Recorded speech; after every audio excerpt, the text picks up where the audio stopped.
Hello. Yes, Recording in progress. Good morning. Time आज 8:15 था, मुझे पता ही नहीं था। कोई बात नहीं, इसलिए शायद स्टूडेंट भी कम आए। चलिए शुरू करते हैं। हम पढ़ रहे थे ऑनलाइन, बेटा गुड मॉर्निंग। यस, हम पढ़ रहे थे कैपिटल रिडक्शन। कैपिटल रिडक्शन जो लॉसेस को सेटअप करने के लिए बहुत जरूरी होता है। मतलब ये हुआ कि ये है कैपिटल और ये है लॉसेस। ये डेबिट साइड में है, कैपिटल क्रेडिट साइड में है। कैपिटल 50 लाख है, लॉसेस मान लो 40 लाख है।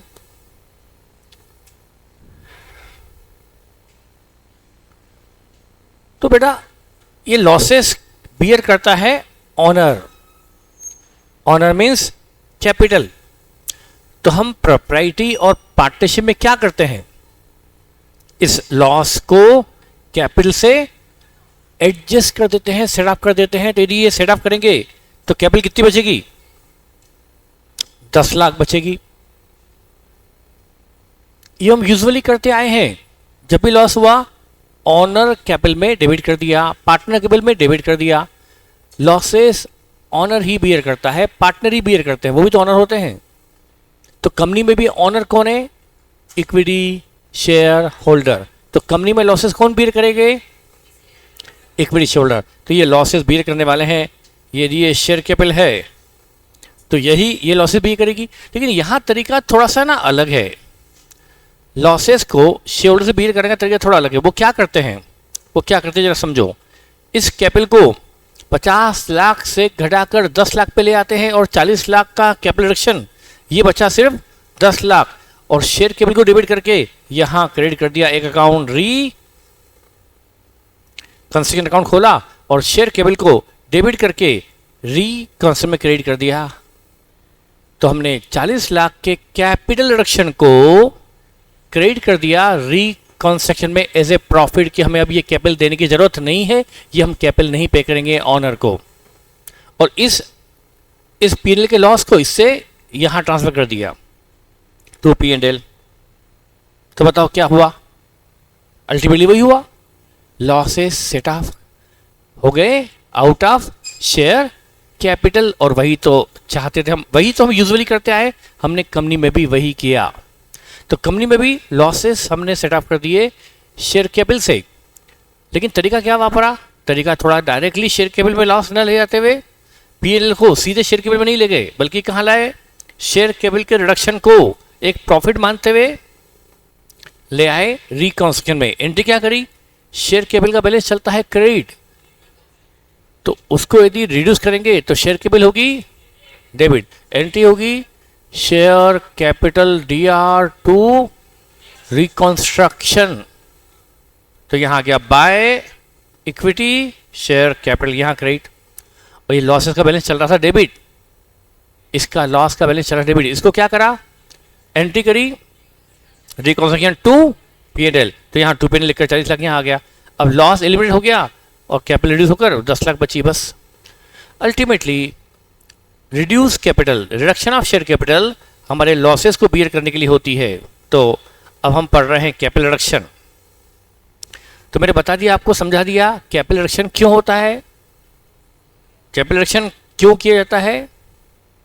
Purpose of capital reduction is to set off reconstruction losses. Even ये शेयर कैपिटल कम कर रहे हैं, ये 50 लाख की 50,000 शेयर हैं।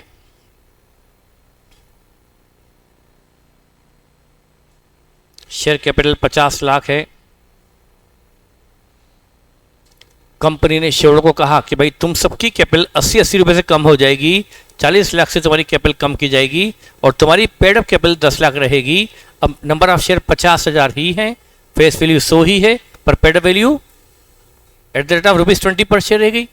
जो पेडअप 100 थी वो घटकर 20 रुपए रह गई है। 80 रुपए से पेडअप को कम कर दिया गया। फेस वैल्यू भी 100 रखी। मान लो क्या इक्विटी शेयर होल्डर इसमें तूफान नहीं बचा देंगे? क्या आपने हमारी शेयर कैपिटल क्यों छीन ली?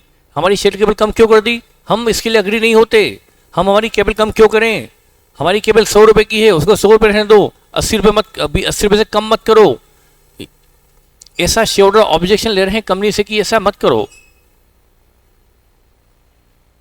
पर मेरा कहना है कि शेयर होल्डर ऐसा कह रहा है तो वो गलत कह रहा है, उससे जानकारी नहीं है, उससे इंफॉर्मेशन नहीं है।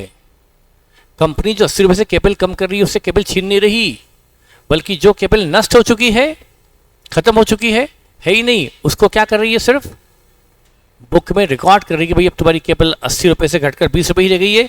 50 लाख की पूंजी तुमने लगाई जरूर थी, उसमें 40 लाख रुपए तो डूब चुका है। जो केबल डूब चुकी है उसको क्यों दिखाएं? अब तुम्हारी केबल 10 लाख की बची है।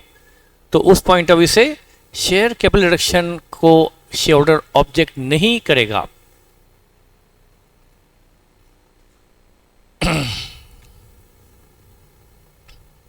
शायद मैंने बताया भी था,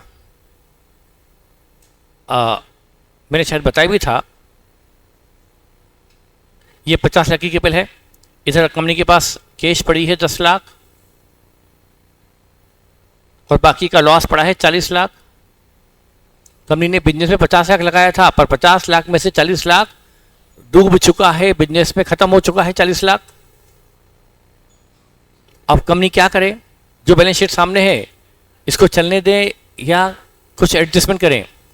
मैं ये शायद चौथी पांचवी बार बता रहा हूँ ताकि मुझे एक दिन तो लगे कि हाँ आपको समझ में आ गया, ताकि मैं कॉन्फिडेंस से आगे बढ़ पाऊँ। अभी मुझे कॉन्फिडेंस नहीं आ रहा कि मैंने जो बताया शेयर केबल रिडक्शन क्यों होता है वो आपको समझ में आया, तो मुझे रिपीट करना पड़ रहा है वो अपना फंडा कि कंपनी शेयर केबल रिड्यूस क्यों करती है, रिडक्शन ऑफ शेयर केबल क्यों होता है। तो वो मुझे रिपीट पे रिपीट मानना पड़ रहा है आपके चेहरों को देखते हुए कि मुझे शायद और बताना चाहिए, शायद और एग्जाम्पल देना चाहिए, चाहे और समझाने में कहीं कमी है। और लोग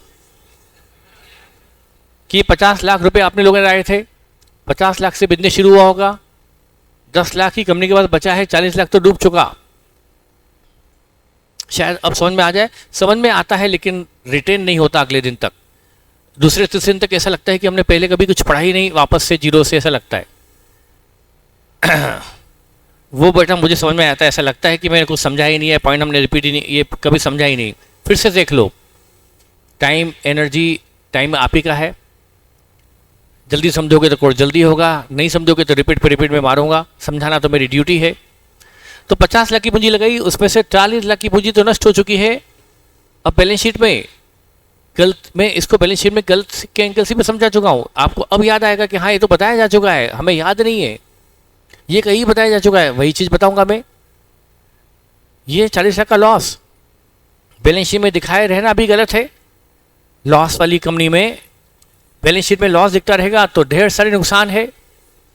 वो नुकसान फिर से बता दूं कि नुकसान क्या होते हैं लॉसेस बैलेंस शीट में चलते रहने से।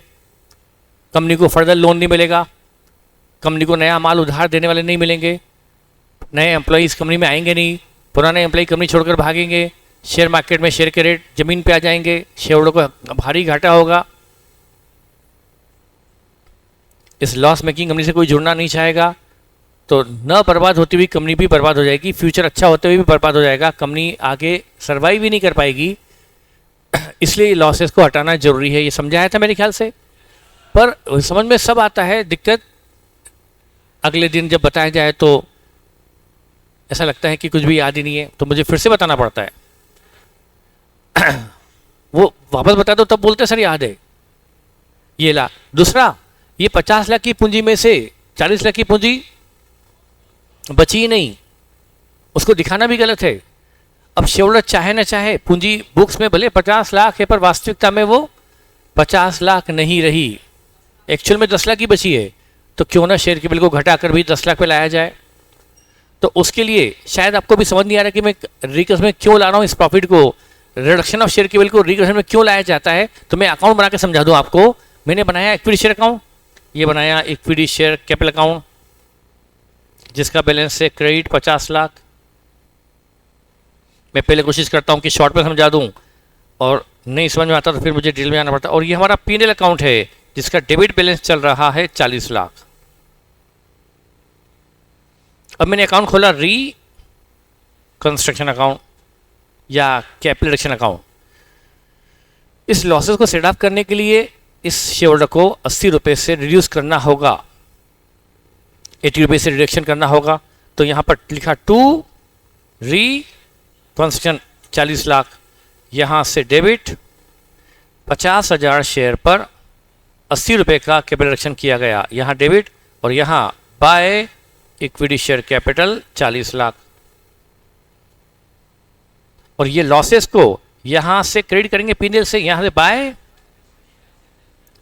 40 लाख का लॉस यहां से क्रेडिट, और यहां टू पीएनएल 40 लाख यहां डेबिट।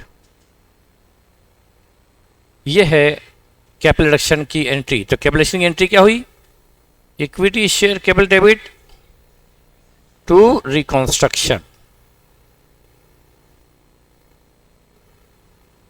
ये हमने एंट्री पास की है कैपिटल रिडक्शन की। इसको लिख लो बेटा, नहीं तो फिर वापस से भूल जाओगे। लिखो इसको, we have to eliminate losses from books oblique balance sheet and for this we have to reduce capital by 40 lakh। ये लिख लो, ये तो फिर ऐसा ना हो कि मेरी मेहनत फिर से बेकार हो जाए आज की, और कल मुझे ऐसा लगे फिर से बताना पड़ेगा, इसलिए बेहतर ये लिख लो आप।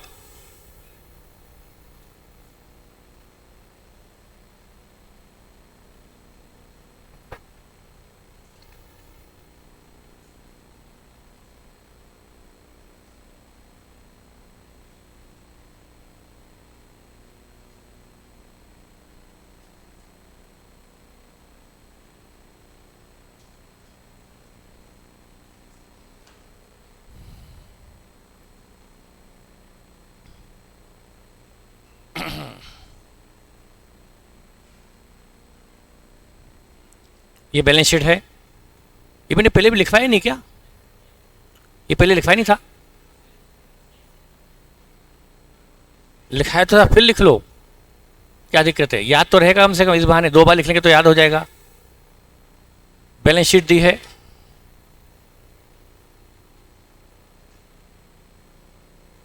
Before reconstruction. ये बैलेंस शीट है,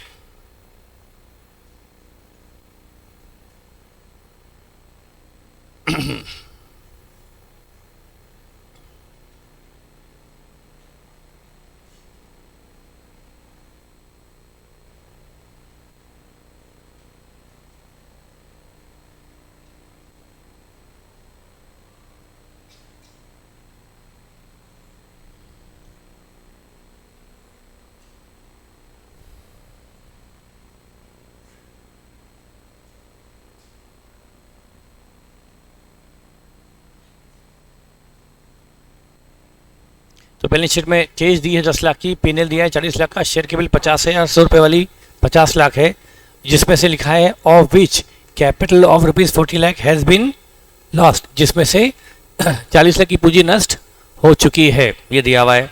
वी हैव टू एलिमिनेट, लिखा क्या है? Now we have to eliminate losses from books oblique balance sheet. हमें बुक्स या बैलेंस शीट से लॉसेस को हटाना है, पर मैं वो लिखना भूल गया कि लॉसेस क्यों हटाना चाहिए। वाई टू एलिमिनेट लॉसेस, ये भी लिखवा दूं? वो कैसे याद रखोगे कि मैंने लॉसेस क्यों हटाना चाहिए बैलेंस शीट से? बैलेंस शीट से लॉसेस का हटाना क्यों जरूरी है, वो बेटा आज याद है, शाम तक याद होगा, बात कल तक की है। लिख लो, वो भी लिख लो, why to eliminate losses from balance sheet. ये तो मैंने चैप्टर की शुरुआत में बताया था।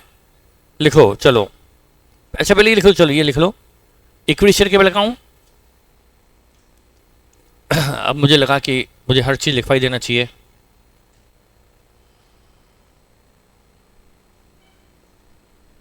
इक्विटी शेयर केबल का account by balance BD 50 lakh,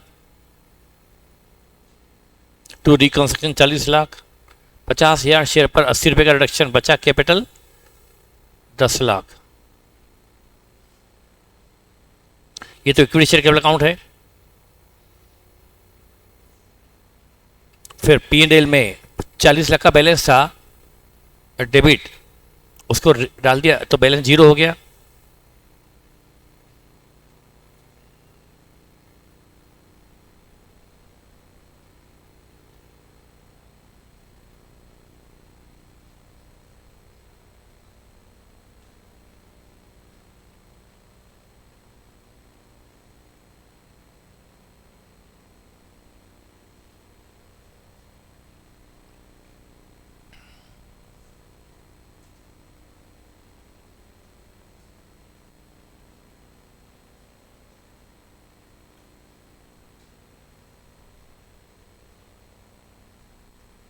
profit due to capital reduction,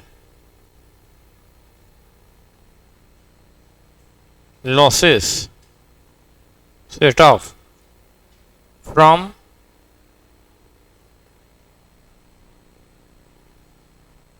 share capital. Losses को हमने शेयर कैपिटल सेट ऑफ कर लिया।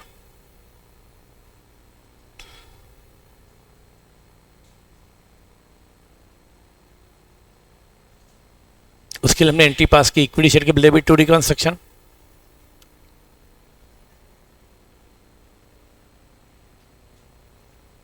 एंट्री ये पास की। तो अभी तो हमने सिर्फ ये समझने की कोशिश की कि कैपिटल रिडक्शन क्यों होता है, और कैपिटल रिडक्शन से शेयर होल्डर ऑब्जेक्ट नहीं करता। समझाऊं क्या फिर से? शेयर होल्डर को इसमें कोई ऑब्जेक्शन होता ही नहीं है कि मेरी कैपिटल कम क्यों की जा रही है, मुझसे 80 रुपया जो लिया था वो ख़त्म क्यों कर दिया गया। वो ख़त्म कर नहीं दिया गया कंपनी ने, अकाउंटेंट ने ख़त्म नहीं किया, वो तो ख़त्म हो चुका है, उसको अकाउंटेंट सिर्फ रिकॉर्ड कर रहा है। और इसी मैंने बैलेंस शीट में लिखा है कि capital of ₹40 lakh has lost, 40 lakh की पूंजी नष्ट हो चुकी है, सिर्फ उसको सिर्फ रिकॉर्ड किया जा रहा है अब bye accountant.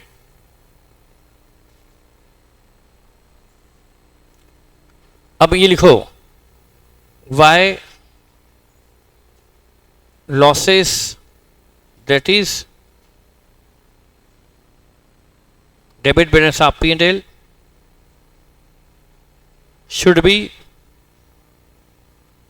eliminated from books oblique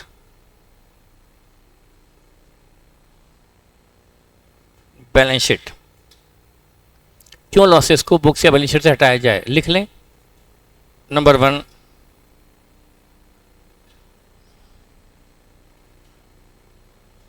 if losses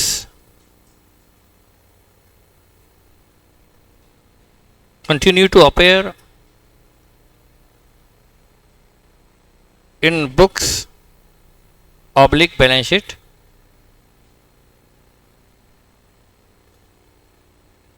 then यदि लॉसेस बैलेंस शीट में चलते रहेंगे, बैलेंस शीट में कंटिन्यू होते रहेंगे, तो क्या क्या होगा। Number 1,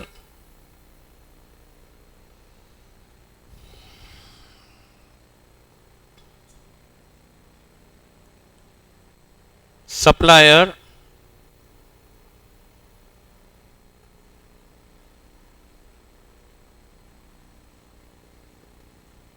will not allow credit supplier credit allow नहीं करेंगे, मतलब हिंदी में लिख दूं, उधार माल बिकना बंद हो जाएगा। उधार माल खरीदना,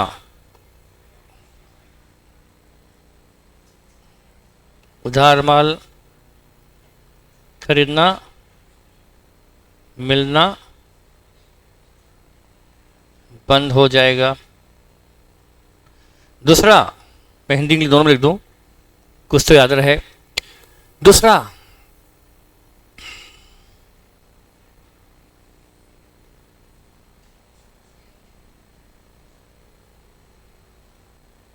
market value of shares में reduce, market value of shares में रिड्यूस, ये तो हिंदी में समझ में आ जाएगा, इंग्लिश में समझ में आ जाएगा मेरे ख्याल से। मार्केट वैल्यू शेयर की कम हो सकती है।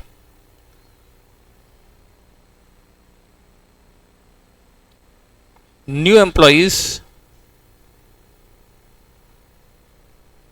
में not join this loss making company. New employ may not join this loss making company, वो इस लॉस मेकिंग कंपनी को ज्वाइन नहीं करेंगे।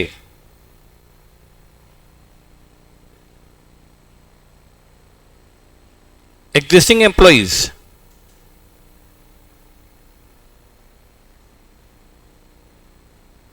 में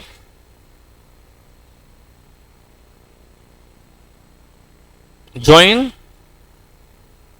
अनदर कंपनी, मतलब ये कंपनी को छोड़ देंगे वो। हिंदी में लिखाऊं, ज़्यादा समझ में आ जाएगा, 2 बार लिखेंगे रिपीट हो जाएगा, तो बस मेरा पर्पस है आपको याद रहे, भविष्य में मुझे फिर से रिपीट ना करना पड़े, टाइम वेस्ट होता है। और फाइनेंसर पब्लिक लेंडर मतलब उधार देने वाले, उधार देने वाले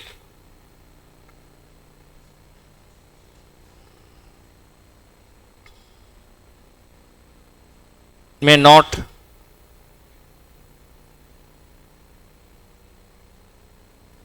provide loan to company.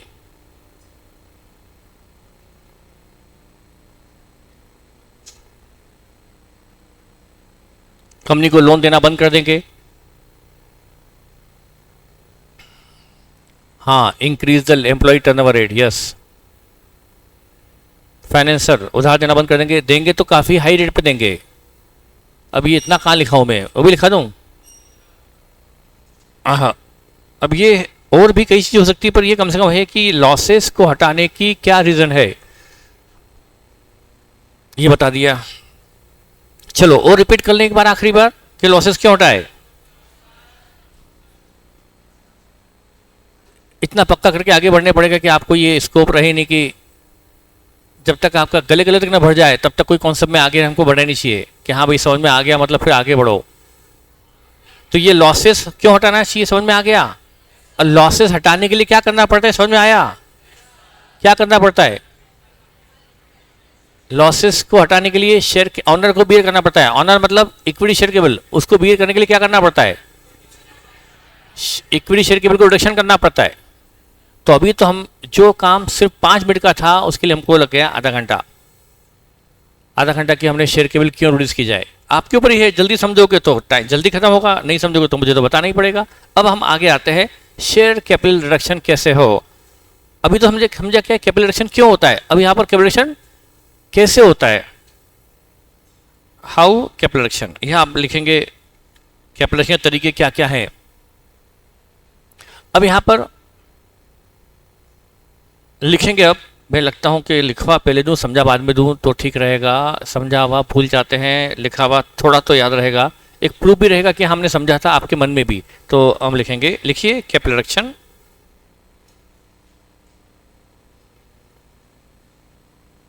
Methods. Capital reduction methods, number 1, reduction in paid up value only, no change in face value, no change in face value.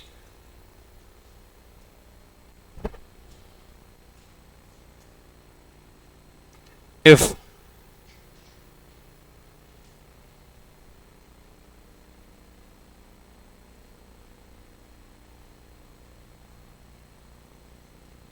example क्या एग्जाम्पल मतलब जैसे इसमें लिखेंगे reduction in paid up value only, सिर्फ क्या कम की जाएगी, paid up value कम की जाएगी, सिर्फ पेड वैल्यू कम की जाएगी।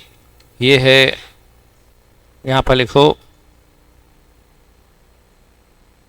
बिफोर रिकंस्ट्रक्शन, ये है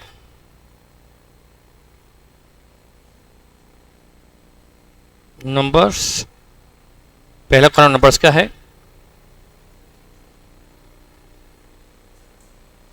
दूसरा कॉलम फेस वैल्यू पर शेयर का है, तीसरा कॉलम पेड अप वैल्यू पर शेयर का है, चौथा कॉलम टोटल शेयर कैपिटल का है।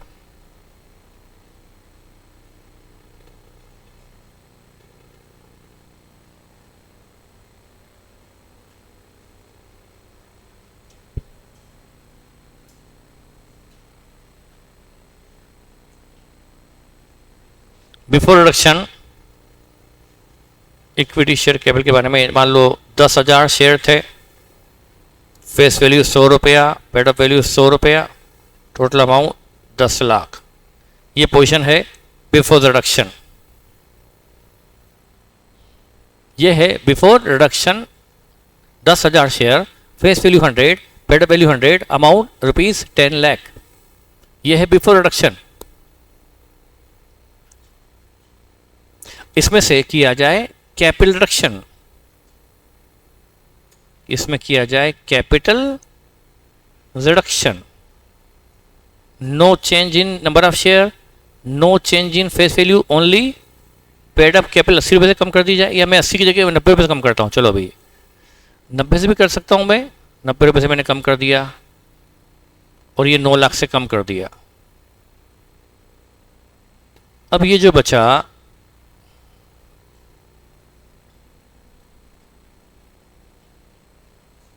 ये बचा आफ्टर रिकंस्ट्रक्शन।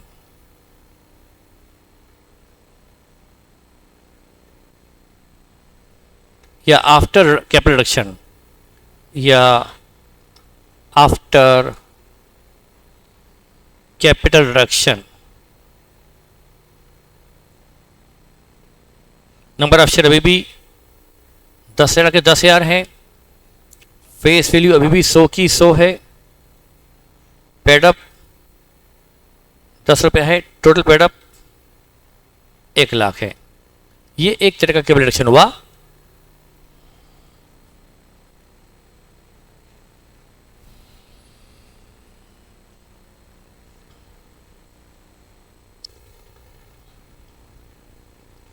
इसमें यहां पर कैपिटल रिडक्शन 9 लाख का है, 90 रुपये प्रति शेयर, लेकिन नंबर ऑफ शेयर वही के वही है और फेस वैल्यू भी वही की वही है, लेकिन पेड वैल्यू 90 रुपये से कम कर दी गई। यहां पर now company can call unpaid share capital, unpaid company में call unpaid share capital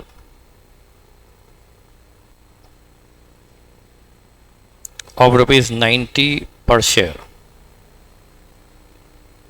company अब शेयर होल्डर से 90 रुपये फिर से मांग सकती है।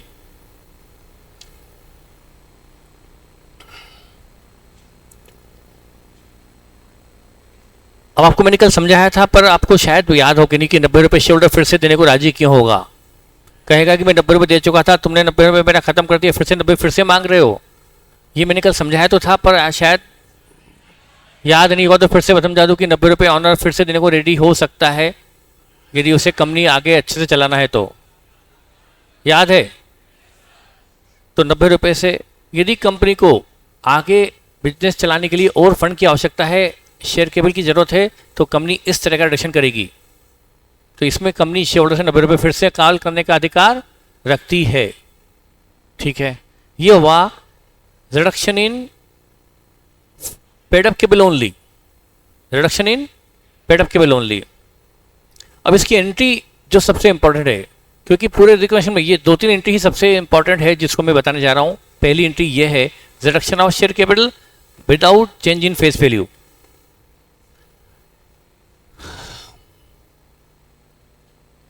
तो यहां पर मैं ज्यादा समझाने जाता हूं तो मैं खुद उलझ जाता हूं। अभी कई बार टीचर उस स्टेज में आ जाता है कि वो सोचता है कि मैं समझाऊं कितना कितना ना समझाऊं, कितनी चीजें बताऊं कितनी चीजें बताऊं। कोशिश की जाए कम बताकर बताने की, समझाने की। ज्यादा डिटेल में जाने में आप डूब जाते हो, पता नहीं फिर आपको उसमें याद नहीं रहता कि मुझे उसमें से कौन सी बात याद रखना है, कौन सी बात याद नहीं रखना है। ज्यादा लॉजिक में जाते हैं वो भी तकलीफ दे। तो मैं बताना चाहता हूं इन शॉर्ट कि यहां पर क्या किया जाए, जब 90 रुपए से पेड अप केबल ही कम हो रही है तो ये जो आपने शेयर इश्यू किए हैं 10,000, इसको कैंसिल करके नया शेयर इश्यू करने की जरूरत नहीं है। इसी को बस 90 रुपए से कम कर दो, इसको कैंसिल करके नया शेयर इश्यू करने की जरूरत नहीं। जैसे पेड अप केबल बढ़ती है आपकी पेड अप, सबसे पहले आप शेयर एप्लीकेशन मनी मंगाते हो, शेयर एप्लीकेशन मनी। तो आप क्या एंट्री करते हो, बैंक टू शेयर एप्लीकेशन 20 रुपया, फिर बाद में share application to equity share capital 20 रुपया, मतलब ये कैपिटल में भी डाला। फिर अपने बैंक अकाउंट डेबिट, हाँ ठीक है, share allotment debit to equity share capital मान लो 30 रुपया, 30 रुपया। बैंक टू शेयर अलॉटमेंट 30 और 30, मतलब कैपिटल पहले 20 बढ़ाई फिर 30 बढ़ाई, ऐसे बढ़ाते रहते हो। जब केवल 20 थी, 20 रुपए से थी तो 20 रुपए क्रेडिट किया, 30 रुपए और आया तो 30 रुपए और क्रेडिट कर दिया, फिर 50 और आएगा तो और क्रेडिट कर देंगे। कैसे करेंगे, जब 20 थी तब नया शेयर था, जब 30 से बढ़कर 50 होगी तो नया शेयर इशू करना पड़ेगा, और जब 50 रुपए और मिलेगी तब तीसरा एक पुराने शेयर कैंसिल करके नया शेयर इशू करेंगे। फिर से बोलता हूं मैंने क्या बोला, जब केवल 20 रुपए थी तो हमने शेयर इशू कर दिया कि नहीं कर दिया, कर दिया, शेयर इशू कर दिया। उसका शेयर सर्टिफिकेट नंबर हो गया 818। अच्छा, अब कंपनी ने 30 रुपए से और शेयर केवल क्रेडिट कर दी तो कैपिटल बढ़कर 50 हो गई। तो क्या ये सर्टिफिकेट शेयर पुराना वाला कैंसिल करके कि अब शेयर बदल गया तो नया सर्टिफिकेट 820 नंबर इशू करूं कि वही शेयर सर्टिफिकेट चलने दूं? बस उसमें पेड अप केवल जब जब बढ़ेगी तो नया शेयर इशू होगा, या पुराने शेयर में केवल बढ़ाते रहेंगे, पुराने शेयर में बढ़ाते रहेंगे। अब ये बात क्या है समझ में आ जाती है, लेकिन यदि ये बात मैं कल फिर से बोल दूं तो ऐसा लगेगा सर आपने क्या बोल रहे हो, कहाँ बोल रहे हो, क्यों बोल रहे हो, हमने तो कभी सुना ही नहीं। तो मुझे फिर दिक्कत हो जाती है। आपसे पूछता हूँ, कबूलवाता हूँ, अगले दिन फिर गायब मत करो उस चीज़ को बेटा, दिमाग में रखो। टीचर की भी लिमिट होती है, कितना रिपीट मारेगा। तो मैं लॉजिक बताना चाहता हूँ ताकि ये एंट्री आपको पता तो पड़े कि ऐसी एंट्री क्यों की जाती है। लॉजिक समझना बहुत टफ होता है, लॉजिक को याद रखना मुश्किल होता है, बस वो करना, लेकिन करना आप ही को है। तो जब 20 रुपये का शेयर था तो अलग शेयर था, फिर हमने 30 रुपये और इशू किया तो क्या नया शेयर इशू करूं पुराना कैसे करके, कि उसी में केवल बढ़ाते रहूं? मतलब पेड अप केवल बढ़ती है तो शेयर नया इशू होता है या वही चलते रहता है? अब ये बात है ना, आपकी रिकॉर्ड करके रख देना चाहिए कि कल वापस पूछो तो बोले कि सर ये क्या बोल रहे हो, हमने तो कभी बोला ही नहीं होगा। तो जब पेड अप केवल बढ़ती है, पेड अप केवल में चेंज आता है तो शेयर पुराना कैंसिल करके नया इशू करने की जरूरत, बस उसी शेयर में कैपिटल बढ़ाते जाओ। तो जब यहाँ पर पेड अप कम हो रही है 90 रुपये से, फेस वैल्यू चेंज नहीं हो रही, सिर्फ पेड अप 90 रुपये से कम हो रही है, पेड अप 90 से कम हो रही है पर फेस वैल्यू वही है, नंबर ऑफ शेयर वही है। तो ये वाला शेयर कैंसिल करके ये वाला शेयर इशू करूं या उसी में चलने दूं, ये सोच है, ये सोचना है। पेड अप कैपिटल जैसे बढ़ती है तो हम नया शेयर इशू नहीं करते, तो पेड अप कम होने पर भी नया शेयर इशू करने की आवश्यकता नहीं है। ये बहुत ही वीआईपी पॉइंट है इस चैप्टर का।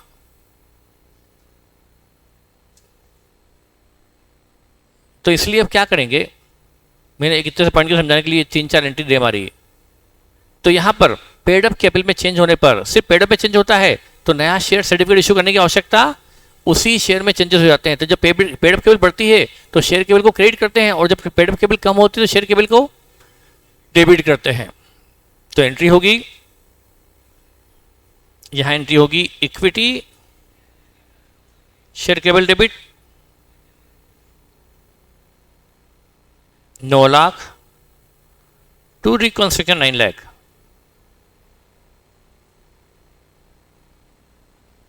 To reconstruction rupees 9 lakh. ये हो गया capital reduction without change in face value.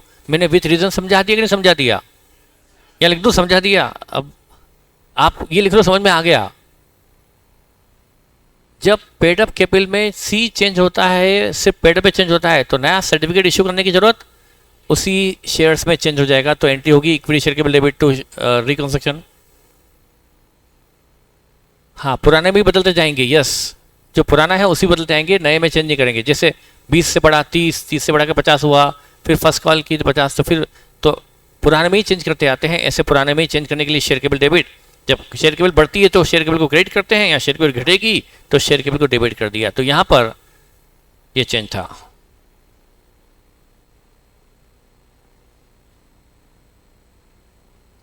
अब दूसरा, ये हो गया फर्स्ट। अब second,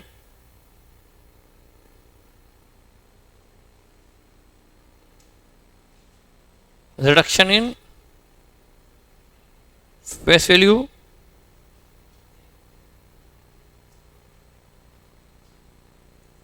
together with change in face value,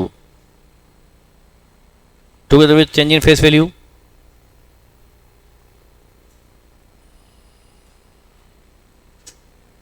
यहां पर वही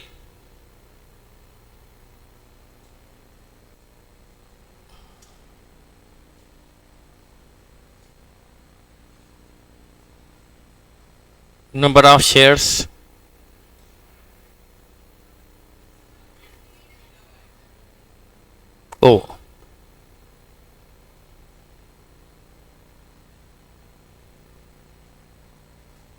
paid up value together with change in face value, number of shares face value per share paid up value per share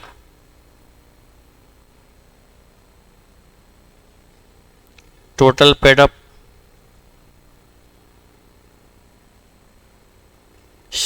share capital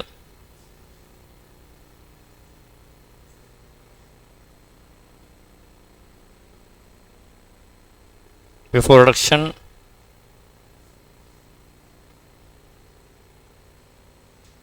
less reduction yoga after capital reduction।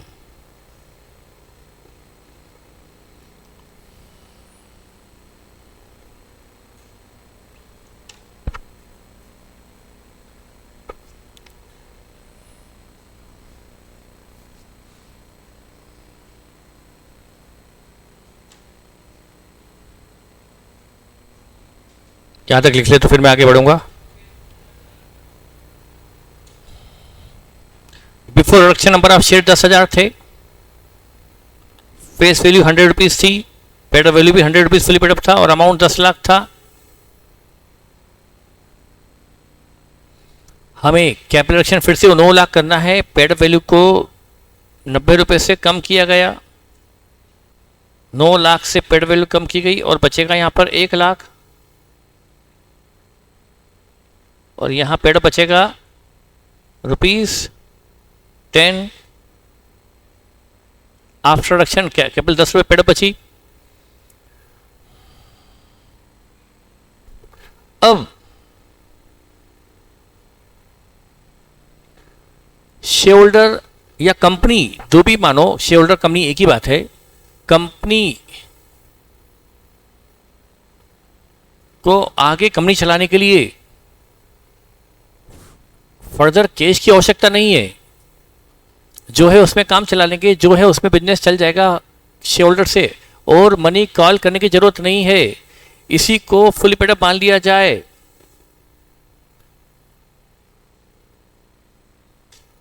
इसी को fully paid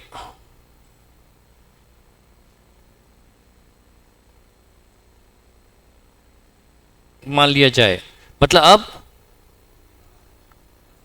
Hindi में लिखूं, English Hindi में लिख दिया मैंने। No need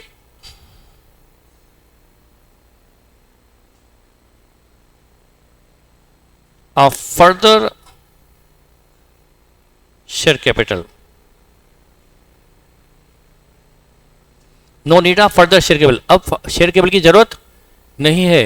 जो तो 10 रुपये बचा, अभी यदि इसको फेस वैल्यू चेंज नहीं करोगे तो क्या हो जाएगा? फेस वैल्यू चेंज नहीं करोगे तो फेस वैल्यू 100 और पेड अप 10, 90 रुपये अनपेड रहेगा। तो फिर तो कंपनी भी शेयर होल्डर से कभी भी 10 रुपये 90 रुपये मांग लेगी। पर शेयर होल्डर ने परमिशन ही शर्त पे दी होगी रिडक्शन की कि हमने जो दिया है 90 रुपये इसमें रिडक्शन कर लो, पर हम आगे फर्दर कैश नहीं देंगे। तो डायरेक्टर ने कहा चलो ठीक है मत देना, 90 रुपये अब देने की जरूरत नहीं। तो फिर ये जो 10 रुपया है, अब ये है रिड्यूस पेड अप कैपिटल, 10 रुपया बची रिड्यूस पेड अप कैपिटल। अब कंपनी 10 रुपये के बाद और कंपनी से शेयर होल्डर से मंगा नहीं सकती। तो बताओ इसी को क्या मानना पड़ेगा? फुली पेड अप मानना पड़ेगा। अब यदि 10 रुपये के शेयर को फुली पेड अप मानना पड़ेगा तो फेस वैल्यू क्या करनी पड़ेगी? फेस वैल्यू भी 10 करनी पड़ेगी। नंबर ऑफ शेयर 10 के 10 ही रहेंगे, यहाँ चेंज नहीं होगा। पर यहाँ 90 रुपये से फेस वैल्यू भी चेंज होगी, नंबर ऑफ शेयर वही के वही रहेंगे।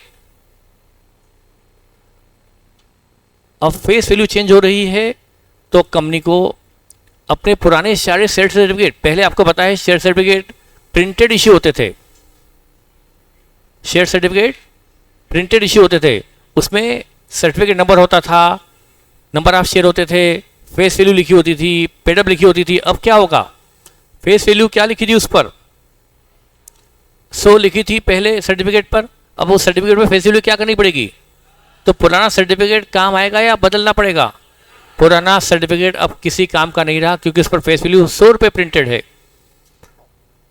उसकी paid up value, face value उस पर प्रिंटेड 100 थी, अब फेस वैल्यू भी 10 करनी पड़ेगी। तो हमें फेस वैल्यू चेंज करने के लिए क्या, पुराना शेयर जो 100 रुपये वाला है वो कैंसिल करके अब सिंबॉलिक वे में हमें क्या एंट्री करना चाहिए? देखिए यहाँ पर we have to cancel ₹100 face value share and issue of new ₹10 face value share. यहाँ पर कंपनी को 100 रुपये वाला पुराना शेयर कैंसिल करके 10 रुपये वाला नया शेयर इश्यू करने की ज़रूरत होगी। यहाँ पर एंट्री अलग तरह से होगी। चाहे क्लास का कोई होनहार बच्चा एंट्री बता दे मुझे, मैंने जो कल सब डिवीज़न और कंसोलिडेशन समझाया था उसके बाद शायद मुझे इसकी एंट्री बता दे। ऑनलाइन, पहले ऑनलाइन में ज़रा देख लूँ, तब तक ऑफलाइन वालों को सोचने का मौका दे दूँ। ऑनलाइन में कोई मिल जाए मुझे एंट्री लिख के बता दे। हो ये तो गलत एंट्री है जो लिखी मेरे सामने आई है, अग्रवाल जी की, नाम नहीं ले रहा हूँ मैं। अमाउंट नहीं आया ईशा। ये एक पूरे उस पूरे अमाउंट से एंट्री बताओ, ये वाले पूरे से। अभी भी कोई एंट्री सही नहीं आई, कोई सही नहीं आई। चलो ऑनलाइन में तो कोई दम नहीं दिख रहा, ऑफलाइन में कोई एंट्री हाथ खड़ा करके बता दे। आप बताइए बेटा कितने से? अच्छा एक मिनट, आप सही बोल रहे हैं, इक्विटी शेयर सही बोल रहे हैं बेटा आप। Equity share capital debit 10 lakh से पूरा कैंसिल कर दो, बिल्कुल सही। To again to equity share capital कितना? 1 लाख, सही बताने बेटा आप। To reconstruction 9 lakh. बेटा अभी 2 मिनट बैठना मत।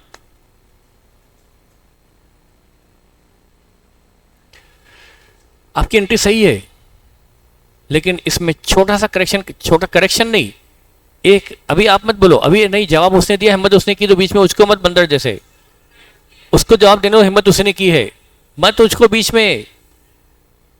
इस चीज को सही मानकर इसको करेक्ट करना आसान है, पर करेक्ट नहीं बोलना ज्यादा हिम्मत का काम था। उसने हिम्मत दिखाई, बेटा इसमें एक बात ऐड कर दोगे तो बस मेरा काम ही खत्म हो गया, इसमें कुछ पॉइंट ऐड कर दोगे तो एंट्री ज्यादा अप्रोप्रिएट हो जाएगी, इससे ज्यादा बेहतर हो सकती है, एग्जाम में वो करना चाहिए। बोलो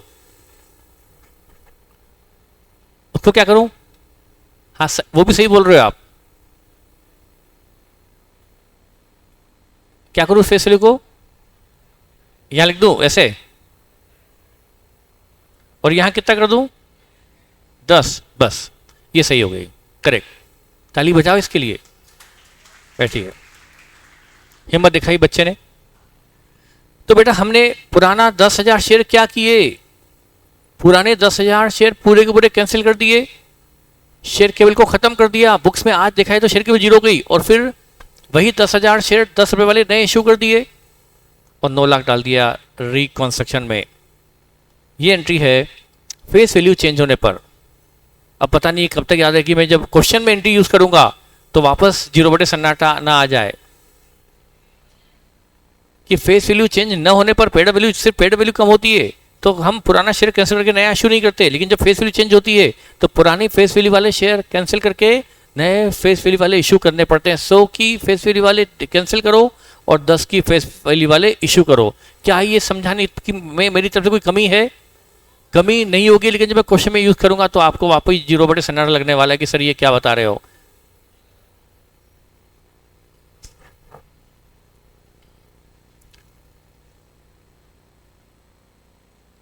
ये मुझे पता नहीं बेटा, ये लॉ का मैटर है कि वो फुली पेडअप ही शेयर ट्रांसफरेबल है, पार्टी पेडअप भी ट्रांसफरेबल हो सकते हैं। क्या हो गया, मुझे जहां तक पता है it's matter of law, it's not my cup of T. हाँ आप तरुण सर से पूछेगा। ये पॉइंट समझ में आ गया क्या?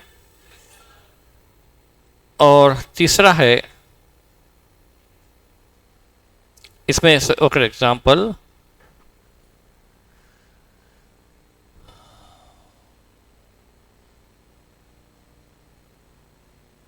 ठीक है इतना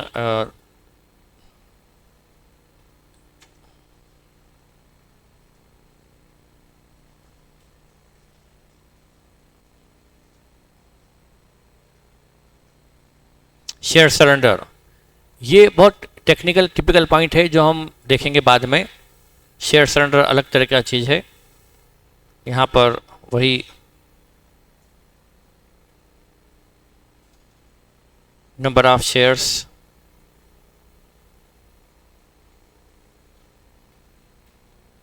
फेस वैल्यू पर शेयर, पेड अप वैल्यू पर शेयर,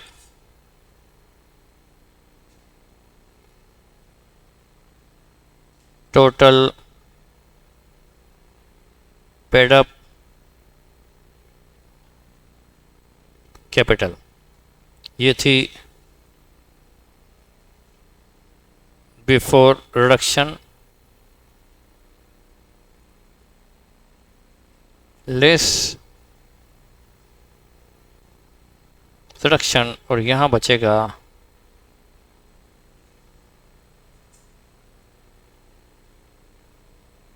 आफ्टर कैपिटल रिडक्शन।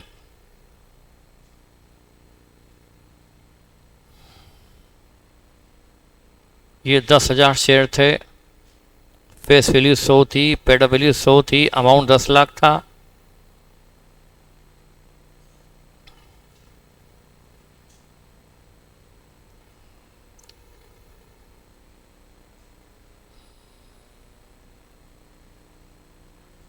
यहां पर क्या किया जाएगा? No change in face value, no change in paid value, लेकिन 9 लाख से ये कम किया जाएगा।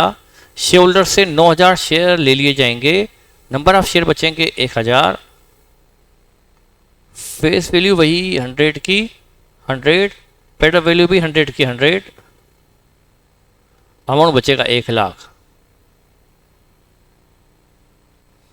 तीनों में रिडक्शन 9 लाख है, लेकिन तीनों तरीके बिल्कुल अलग अलग हैं। तीसरा तरीका क्या अलग है ये समझ में कुछ तो आया होगा। तीनों में रिडक्शन 9 लाख का है, कैपिटल रिडक्शन तीनों में 9 लाख रुपीस का है, तीनों में रिड्यूस केवल 1 लाख बची है। लेकिन तीसरा तरीका पहले दो तरीकों से अलग है। यहाँ पर इक्विटी शेयर होल्डर से क्या किया गया, 9,000 शेयर ले लिए गए और वो शेयर लेकर सर्टिफिकेट फाड़ दिए गए। 1,000 शेयर उनको रहने दिए गए, 1,000 शेयर फुली पेड अप रहने दिए गए और 9,000 शेयर लेकर इक्विटी शेयर होल्डर से 9,000 शेयर सरेंडर करवा लिए गए। ये हो गया शेयर सरेंडर ऑफ, यहां पर that is surrender of 9,000 shares bye equity share holder.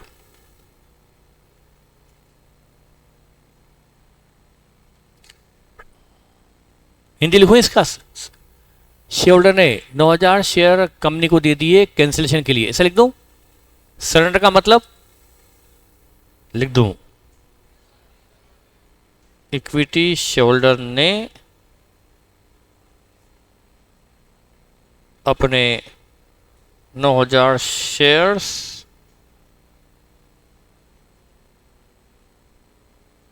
Company को दे दिए हैं उनके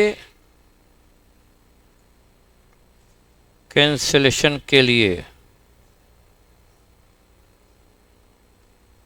ये हो गया सरेंडर। अभी समझ में आ गया। इसकी एंट्री होती है equity share capital debit 9 lakh to share surrender.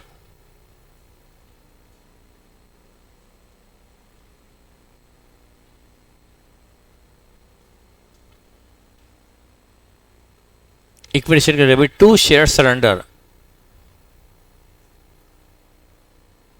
It's capital profit for company.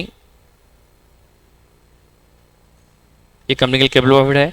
वैसे प्रॉफिट कहाँ जाता था रिकंस्ट्रक्शन में, पर यहां पर इसको ले गए शेयर सरेंडर में। अब इसका पर्पस, ये एक अलग ही वैरायटी ऑफ क्वेश्चन है।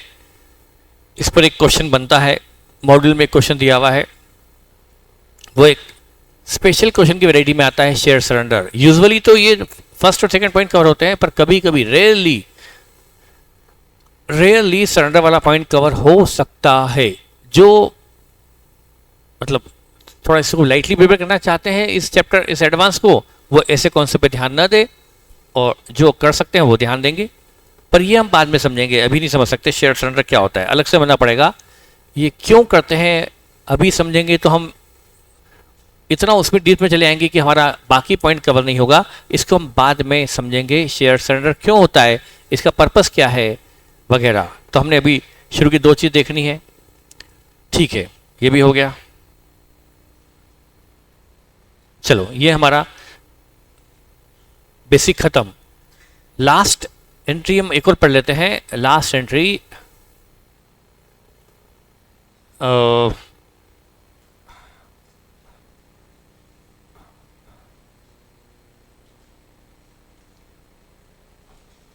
लिखेंगे, if there is trade balance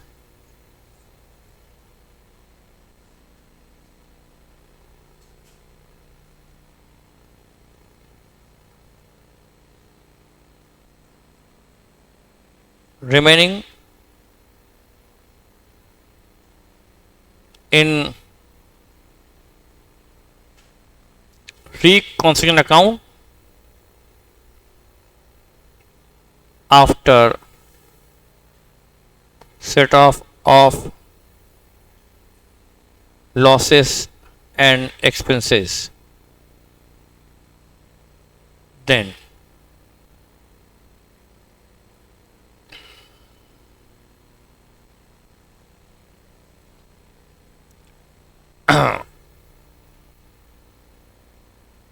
मत ध्यान दो बेटा, वो कैपिटल प्रॉफिट अभी मत सोचो।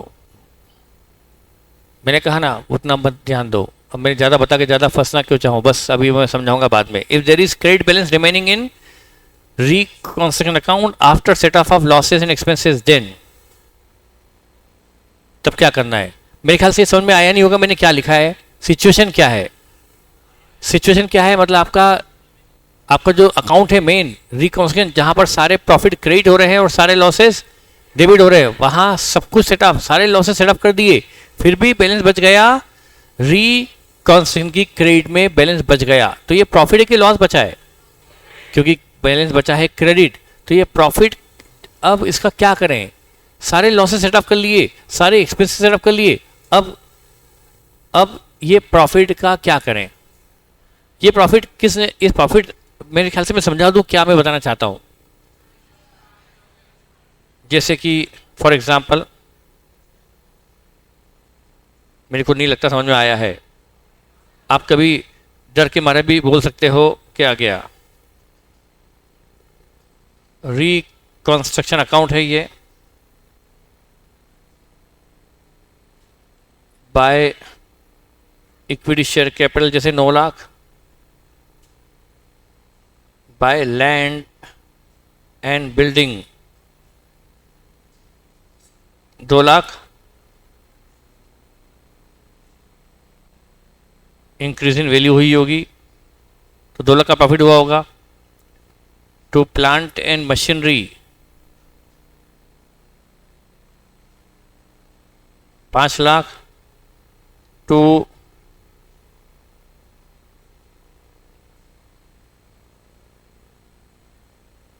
Preliminary expenses 70,000, to P&L losses, ये हमारे पास 11 लाख का प्रॉफिट है.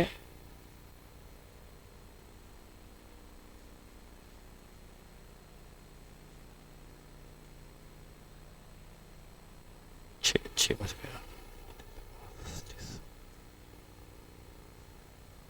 5-10 का P&L का डेबिट बैलेंस सेटअप कर दिया. डेबिट बैलेंस मतलब हमने प्लांट एंड मशीनरी का लॉस भी सेटअप कर लिया, प्रीलिमिनरी एक्सपेंस राइट अप कर दिए, P&L भी राइट अप कर दिया. अभी क्या बचा,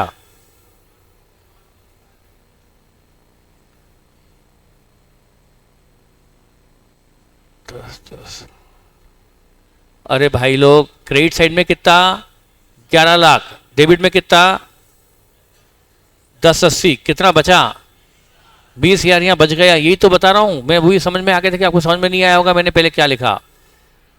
अरे मेरे लिखाने के बाद भी समझ नहीं पड़ रही कि 20 क्या बचा, कितना बचा 20,000 बचा है किस अकाउंट में, रिकंस्ट्रक्शन में 20 बचा हुआ है, क्रेडिट में कि डेबिट में. यही तो मैंने ऊपर लिखाया था, यही तो लिखाया था ऊपर. अब पढ़ो क्या लिखाया था, ये लिखाया था कि जो लिखाया था, कि मैंने लिखाया कुछ और करवा कुछ और दिया, ऐसा हो गया क्या कि लिखाया कुछ और एग्जाम्पल कुछ और हो गया. वही है कि नहीं. कितना बचा है हमारे पास रिकंस्ट्रक्शन की क्रेडिट में, हमने एक्सपेंसेस भी सेटअप कर दिए, लॉसेस भी सेटअप कर दिए, फिर भी हमारे पास 20,000 बच गया. कहाँ बच गया, रिकंस्ट्रक्शन में. ये प्रॉफिट की लॉस.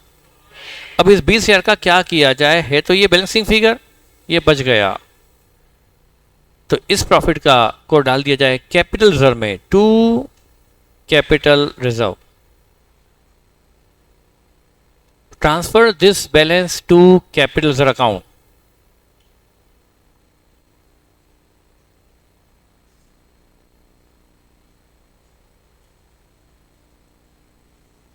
ये इंपॉर्टेंट है. Transfer this balance to capital reconstruction account, capital reserve account.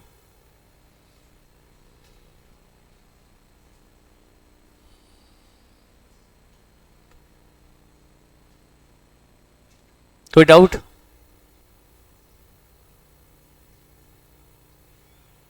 बोलिए बेटा.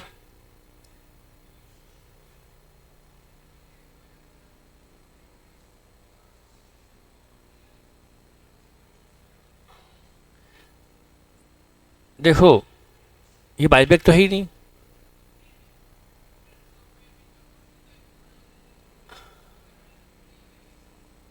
इसमें सिर्फ रिविजन रिजर्व है या ये सब है, ये भी तो है.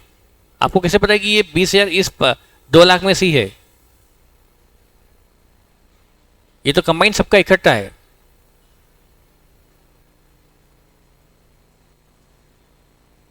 अब वो कहाँ यूज कर सकते हैं उसकी बात मत करो बेटा, पहले ये तो समझ लो कि इसको कहाँ भेजेंगे, इस प्रॉफिट को भेजेंगे कैपिटल रिजर्व में। रीजन क्या है, ये प्रॉफिट कैपिटल नेचर का है या रेवेन्यू नेचर का? जो प्रॉफिट बचा हुआ है ये है हमारा 11 लाख का प्रॉफिट,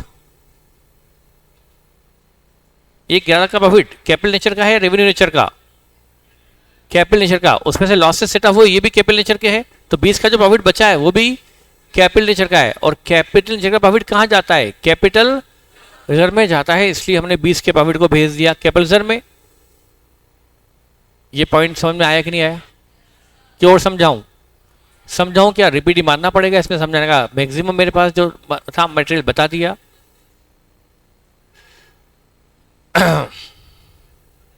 और समझाऊं एक रिवीजन।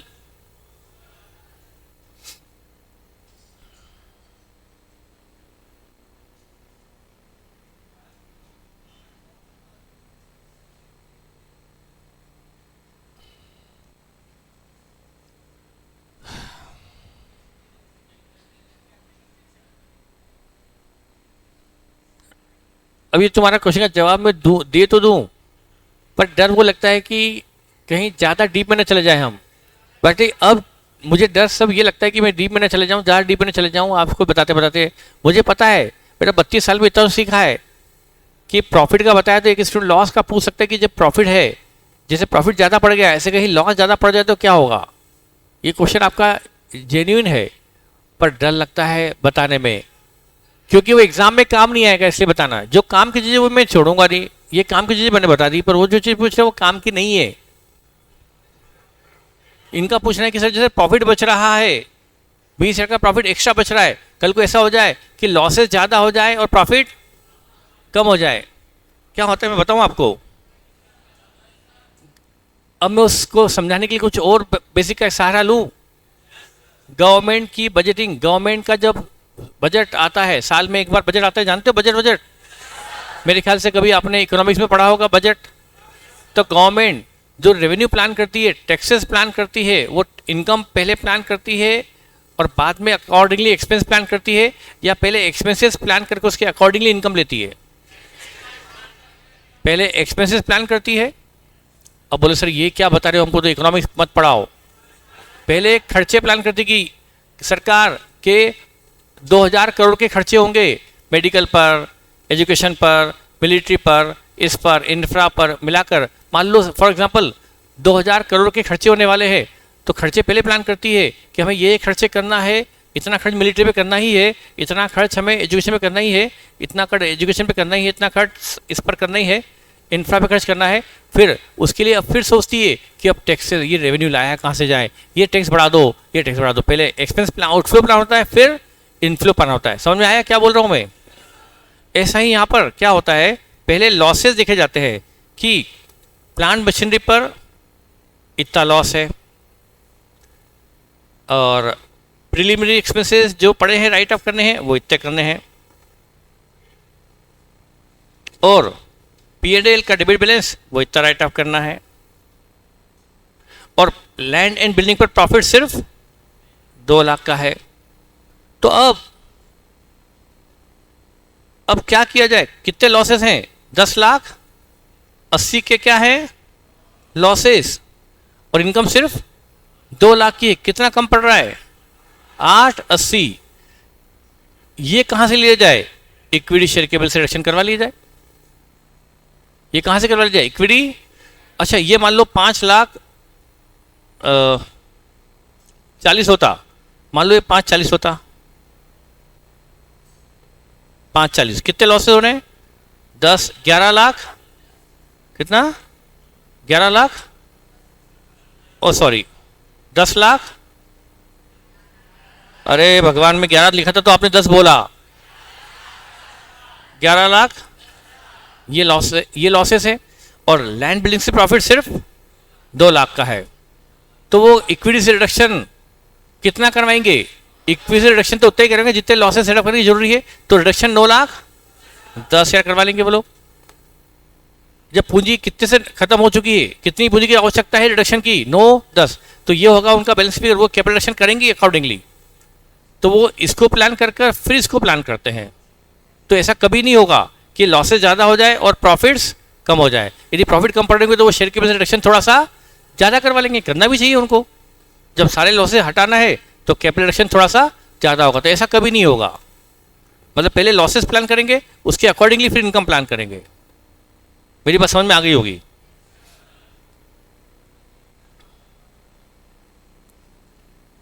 और कैपिटल से ज़्यादा लॉसेस निकल जाए तो कंपनी तो खत्म ही हो गई। चलो ये मैंने बता दिया, समझ में आ गया होगा, ठीक है। अब एक पॉइंट, अब कुछ पॉइंट ऐसे होते हैं जो क्वेश्चन में आएंगे तभी कवर कर सकते हैं या बेसिक में भी कवर कर सकते हैं। बेसिक बहुत हो गया, पर मैंने बेसिक बताने की इतना कोशिश की है कि आपको क्वेश्चन करते वक्त ज़्यादा तकलीफ ना हो। बेसिक इतना स्ट्रांग किया जाए कि क्वेश्चन इजी लगना चाहिए, पर नहीं लगेंगे। उसके वजह क्या होगी, पॉइंट यही सब आएंगे, लेकिन लैंग्वेज ऐसी होगी आपको लगेगा ये देखो करें कैसे। सिर्फ दिक्कत क्या होगी, लैंग्वेज। सारे के सारे पॉइंट यही के यही काम आने वाले हैं बेसिक में, बस लैंग्वेज आपको घुमाएगी, यदि घुमाएगी तो ठीक है। अब यहाँ पर कुछ और बातें बची हैं समझाने के लिए। टाइम बचा है अपने पास, 9:30 है, बस 2 मिनट के लिए बताऊंगा, 1 मिनट के लिए मेरे पास बचा है। बैलेंस शीट जो बनी है हमारी बिफोर रिकॉन्स्ट्रक्शन और जो बैलेंस शीट बनेगी आफ्टर रिकॉन्स्ट्रक्शन, क्या उसमें बहुत जमीन आसमान का फर्क नहीं होगा। उस बैलेंस शीट में पुरानी बैलेंस शीट की धज्जियाँ उड़ चुकी होगी, हमारे हिस्टोरिकल कॉस्ट कंसेप्ट की धज्जियाँ उड़ चुकी होगी, शेयर कैपिटल रिडक्शन हो गया होगा, असेट की वैल्यू इंक्रीज या डिक्रीज हो गई होगी, लॉसेस हट गए होंगे। तो बैलेंस शीट जो बिफोर थी वो आफ्टर के बाद उसका दशा ही बदल जाएगी। लेकिन आप जानते हैं आज का ज़माना डिस्क्लोजर का है कि शेयर को धोखे में न रखा जाए कि कंपनी क्या थी और क्या हो गई। नई बैलेंस शीट मार्केट में जाएगी, पर शेयर होल्डर को, नए लोगों को धोखा ना हो जाए कि ये कंपनी की नई बैलेंस शीट ही है। ये बताना जरूरी है कि ये बैलेंस शीट ओरिजिनल नहीं है, ये balance sheet after so many changes हैं। तो क्या होता है, जब नया व्यक्ति वो बैलेंस शीट नई वाली देखेगा वो तो धोखे में आ जाएगा कि यार ये तो लॉसेस ही नहीं है, कंपनी एकदम साफ सुथरी है, कोई लॉसेस नहीं है, जबकि उस पर लॉसेस थे जो गायब कर दिए गए बाय अकाउंटिंग। तो लॉसेस तो थे, अब गायब हो गए। तो नया व्यक्ति जब बैलेंस शीट देखेगा तो उसको साफ सुथरी बैलेंस शीट मिलेगी। कहीं वो बैलेंस शीट देखकर कहीं गलत डिसीजन न ले ले, उसको पता पड़ना चाहिए कि भाई ये बैलेंस शीट ओरिजिनल नहीं, after a scheme of reconstruction है। तो क्या होना चाहिए उसके लिए, बैलेंस शीट के हेड पर ऐसा एक वर्ड आना चाहिए जिससे नया व्यक्ति बैलेंस शीट देखकर ही जज कर ले कि ये बैलेंस शीट आफ्टर रिकॉन्स्ट्रक्शन है। तो जो बैलेंस शीट होती है ना, उसके हेड पर एक वर्ड लगाने का, जैसे लिखा balance sheet of ABC limited, ये लिख दिया, एंड रिड्यूस्ड, ये वर्ड लगाते हैं। क्या लगा देते हैं वर्ड, एंड रिड्यूस वर्ड लगा देते हैं। जैसे ही वर्ड देखेगा एक समझदार व्यक्ति समझ जाएगा कि ये balance sheet after so many changes हैं, आफ्टर रिकंस्ट्रक्शन है। वो फिर पुरानी बैलेंस शीट उठा के देखेगा और समझ जाएगा कि चेंजेस क्या क्या हुए हैं। एंड रिड्यूस वर्ड इसलिए लगवा दिया जाता है। तो यदि कोर्ट को लगता है कि कंपनी के यहाँ चेंजेस इतने ज़्यादा है कि वो नए शेयर होल्डर, नए व्यक्ति के व्यू को प्रभावित कर सकता है, तो कोर्ट इंस्ट्रक्ट करेगा कंपनी को कि तुम अपनी बैलेंस शीट के आगे क्या वर्ड लगाओ। ट्रिब्यूनल अपनी स्कीम के अप्रूवल के साथ क्या लिखेगा कि तुम्हें अपनी बैलेंस शीट में अगले इतने सालों तक, 5 सालों तक, 7 सालों तक ये वर्ड लगाना होगा। क्या लगाना होगा, एंड रिड्यूस वर्ड लगाना होगा। पर ये कब लगाना चाहिए, जब ट्रिब्यूनल कंपनी को कहे तब, और उतने सालों तक जितना ट्रिब्यूनल कहे। पर हम क्या करें एग्जाम में, हम तो लगा कर आ जाएंगे। यदि बैलेंस शीट पूछी जाए तो हम ये वर्ड एंड रिड्यूस लगा के आ जाएंगे। ये मैं आपको कल और बताऊंगा, क्योंकि आज मैंने बताया है, लिखवाया नहीं है। Thank you.